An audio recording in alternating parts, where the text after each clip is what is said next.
salaamullaahi calaykum maalin wanaagsan. Bal aan idinla wadaaga qiso jacayl dhaba oo aniga igu dhacday oo aan hubo inay dareenkiina wax badan ka bedeli doonto. Waa tanaaye ku soo dhowaada.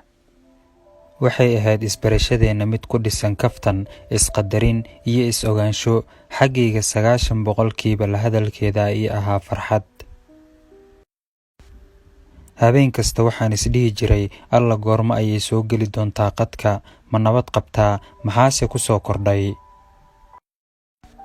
is-araggeenii koowaad baan ka helay diinteeda, dabeecaddeeda iyo suuraddeeda, waxaana u soo bandhigtay xiriir hadafkiisu guur yahay. dabcan way isoo dhoweysay, laakiin qof aad adiga jeceshahay iyo qof ku jecel isku dareen ma ahan. bilooyinkii ugu horreeyay si fiican baan iskula jaanqaadnay. muddo kadib gabadhii inay iga cagajiidaysa baan arkay, balse waan samray. waxaan u ilaalinayay si aanan alle xiriirkiisa u ilaalin. waan isa siiyey riyooyin cusub baan dhisanayay. mar kasta way mashquulsan tahay, anigana waan u dulqaadanayaa, inkastoo aan ogaa qofka ku raba inuusan kaa mashquulayn. waxaan ku dirqiyay naftayda inay tahay gabadhii u horreysay ee Sweden ila joogta ee aan barto oo iyadoo kale aanan la helayn. waxaan bilaabay inaan ka daba jiitamo oo si dadban aan iyada uga codsado inay ugu yaraan 10 daqiiqo ii hesho maalintii. waxay ila soo hadli jirta marka ay sii seexanayso, anigoo intaas yar ka dhiganayay rajo. qoyskeeda, carruurta, abti iyo xaaladdeeda inaan ogaadaa iskaga baahnaa. toos iima dhihi karin aan kala harno. markii dambe waxay bilowday inay dhahdo, axmed wiil wanaagsan ayaa tahay, ishaada ayaan ka baqayaa.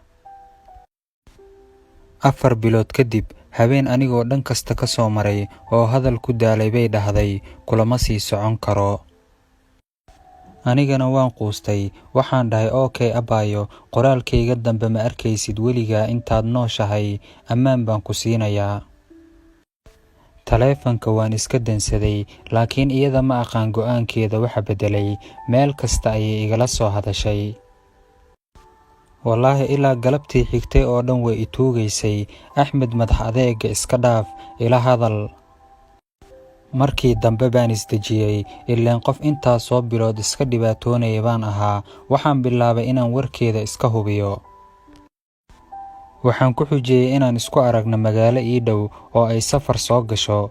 way imaatay, kadibna hadiyado bay ii keentay. wixii horey u dhacay ayay iga raaligelisay. muddo kadib inaan isguursanno iyo ballamo kale baan galnay. jawi farxad iyo reereen leh ayaan wada qaadanay. habeenkaas mid xasuus cajiib ah leh buu ahaa, oo magaaladoo dhan baa isla qoslaysay. wax kastoo ku saabsan nolosheennii hore waan iska waraysanay oo waan is-aaminay. waxay u noqotay magaaladeedii, iyadoo taleefanka saacado igula sheekaysanaysa, ila dhisaysa nolol midda ugu qaayaha wacan ee mustaqbal. jahwareer cusub baa halkii ka bilowday. gabadhii markay u noqotay gurigeedii, war ma leh. 3 beri kadib, kaalay adigaaba sheegaya. anigana fikir iyo maxaa helay, intee gashay, goormee codkeeda maqlaysaa baan ku qaatay isbuuc. kadib bay maalin daqiiqado kooban snapchat igula hadashay. maalmo markay maqnaataba sidoo hore oo kale ayay bilowday inay 10 daqiiqo iyo waan sii seexanayaa i dhahdo. anigana waa qoftii isku kaa soo dhibtay, bal wax yar isaga dulqaada baan ku celcelinayay naftayda. habeen bay si kadiisa ii dhahday, jacaylka hadduu wareero, walaalnimada ka fiican. axmed waa iga go'aan markaan inaan kala harno ayaan qaatay ayay dhahday. anigoo naxsan ayaan si lama filaana ku ogaaday hosbitaal ay isniinta ku lahayd balan dhakhtar. waan safray si aan u soo xalliyo arrinta. wallaahi waan hargebsanaa xataa. waxaan tegay maalin ka hor magaalo u dhow, asxaab baan la seexday. aragtidayda kadis bay ku noqotay. waxay ogaatay inaan naftayda ka jeclaa.